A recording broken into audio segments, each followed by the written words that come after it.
Hello friends, જય શ્રી કૃષ્ણ. મારા કિચનમાં તમારું સ્વાગત છે. આજે આપણે બનાવીશું ગરમા ગરમ ધાબા જેવી કાઠિયાવાડી વઘારેલી ખીચડી. એકદમ સહેલી રીતે બનાવીશું. જો તમે મારી રીતના બનાવશો તો વારંવાર બનાવવાનું મન થશે, તેવી ટેસ્ટી બનશે. તો ચલો મારી સાથે રેસીપી બનાવવાનું સ્ટાર્ટ કરીએ. રેસીપી સ્ટાર્ટ કર્યા પહેલા જો તમને મારી રેસીપી ગમતી હોય અને હજુ સુધી ચેનલને સબસ્ક્રાઇબ ના કરી હોય તો પ્લીઝ સબસ્ક્રાઇબ કરજો અને બાજુમાં આપેલ બેલ આઇકન પ્રેસ કરજો, એટલે નવી નવી રેસીપીના નોટિફિકેશન મળતા રહે. સૌથી પહેલા સુપર ટેસ્ટી વઘારેલી ખીચડી બનાવવા માટે આપણે દાળ ચોખાનું માપ લઈ લઈએ. તો બાઉલમાં 1 કપ ખીચડિયા ચોખા લઈશું. તમે ગમે તે વેરાયટીના ચોખા લઈ શકો છો. તેમાં આપણે 1/4 કપ મગની ફોતરાવાળી દાળ, 1/4 કપ ચણાની દાળ, સાથે 4 ટેબલસ્પૂન તુવેરની દાળ લઈશું. અને પછી દાળ ચોખાને સારી રીતના પાણીથી ધોઈ લઈશું. જ્યાં સુધી સફેદ પાણી નીકળે ત્યાં સુધી આપણે ધોઈ લઈશું. દાળ ચોખા સરસ ધોવાઈ ગયા છે. હવે પાણી થોડું નાખીને 20 મિનિટ પલાળી દઈશું. દાળ ચોખા પલળે છે ત્યાં ફટાફટ શાકભાજી તૈયાર કરી લઈએ. તો તેના માટે પહેલા કુકરમાં 4 કપ પાણી ગરમ મૂકીશું. જો તમારે વધારે ઢીલી ખીચડી જોઈતી હોય તો 4.5 કપ પાણી લેવું.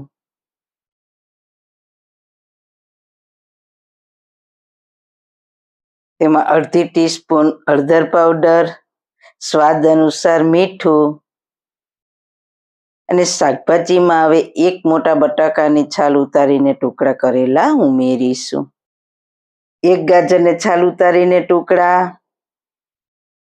પોણા કપથી થોડા વધારે લીલા ફ્રેશ વટાણા. 20 મિનિટ પલાળેલા દાળ ચોખામાંથી પાણી નિતારીને દાળ ચોખાને પણ ઉમેરી દઈશું અને સારી રીતના મિક્સ કરી દઈએ. આ રીતના મિક્સ કરવું ખૂબ જ જરૂરી છે. હવે 1 મુઠ્ઠી જેટલા શિંગદાણાને મેં થોડીવાર પાણીમાં પલાળ્યા હતા તે પણ ઉમેરી દઈશું. હવે ઢાંકણ ઢાંકીને 4 વિસલ મીડિયમ ગેસની ફ્લેમ ઉપર કરી લઈશું. ખીચડી ચડે છે ત્યાં ફટાફટ તેનો વઘાર કરી લઈએ. તો તેના માટે આવી મોટી અને જાડા તળિયાવાળી કઢાઈ લઈશું. તેમાં 1/2 ટીસ્પૂન ઘી, 1/2 ટેબલસ્પૂન તેલ લઈશું. અહીંયા તમે એકલા તેલમાં વઘાર કરી શકો છો અને એકલા ઘીમાં પણ વઘાર કરી શકો છો. તેલ ઘી ગરમ થાય એટલે તેમાં 1 ટીસ્પૂન રાઈ મેથી ફૂટી જાય એટલે 1 ટીસ્પૂન જીરું નાખીશું.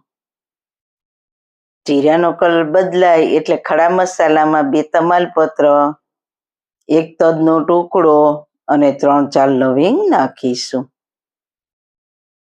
3 લાલ સૂકા મરચા,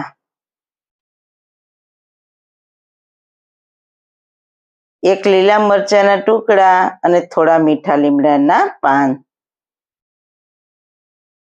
અને 1 ટેબલસ્પૂન આદુ મરચાની પેસ્ટ, અડધી ટીસ્પૂન હિંગ નાખીને સારી રીતના મિક્સ કરી લઈએ. આ સ્ટેજ ઉપર તમારે લસણની પેસ્ટ ઉમેરવી હોય તો પણ તમે ઉમેરી શકો છો. બહુ ટેસ્ટી લાગશે. 1 ઝીણી કાપેલી ડુંગળીને નાખીને મિક્સ કરીશું. ડુંગળીનો કલર બદલાય ત્યાં સુધી તેને સાતળી લઈશું અને સતત હલાવતા રહીશું. લગભગ 3 મિનિટ મેં સાતળ્યું છે તો તમે જોઈ શકો છો ડુંગળીનો કલર ચેન્જ થવા લાગ્યો છે. હવે તેમાં 1 મોટા ટમેટાને એકદમ ઝીણું સમારીને ઉમેરીશું ને મસાલાના ભાગનું 1/2 ટીસ્પૂન જેટલું મીઠું ઉમેરીશું અને સારી રીતના મિક્સ કરી દઈશું.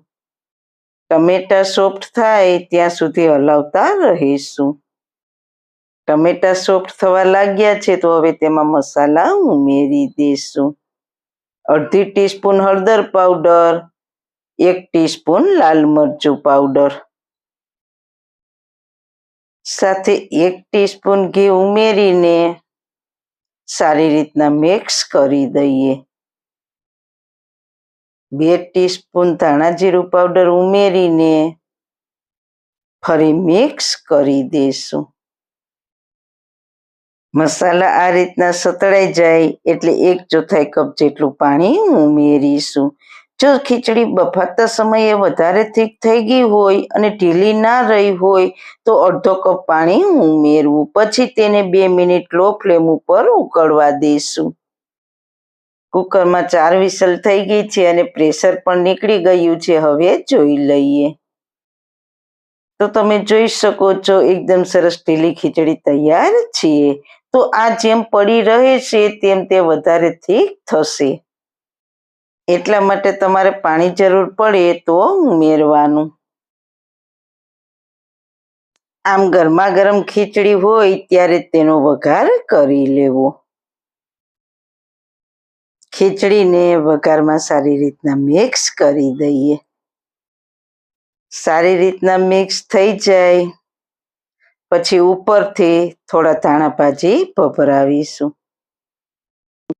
સારી રીતના મિક્સ કરી દઈએ. આ રીતના મિક્સ કરો અને તમને લાગે કે ખીચડી આપણી ઢીલી નથી રહી અને તમારા ઘરમાં ઢીલી ખીચડી જોઈએ છીએ તો થોડું પાણી ઉમેરી દેવું અને સાથે થોડું મીઠું પણ ઉમેરી દેવું. હવે તેને લો ફ્લેમ ઉપર 3-1 મિનિટ ઉકળવા દેશું. ઉકળવા લાગે એટલે ઉપરથી 1 ચમચી ઘી અને થોડા લીલા ફ્રેશ ધાણા ભાજી ઉમેરીને મિક્સ કરી દઈએ. તો તૈયાર છે ગરમા ગરમ ખીચડી. તો તેને સર્વિંગ પ્લેટમાં સર્વ કરીશું. જ્યાં સુધી સર્વ ના કરો ત્યાં સુધી ઢાંકીને રાખવાની. અને હા, ખાસ થોડી વાર પછી સર્વ કરવાના હોવ તો ખીચડીને થોડી વધારે ઢીલી જ રાખવાની.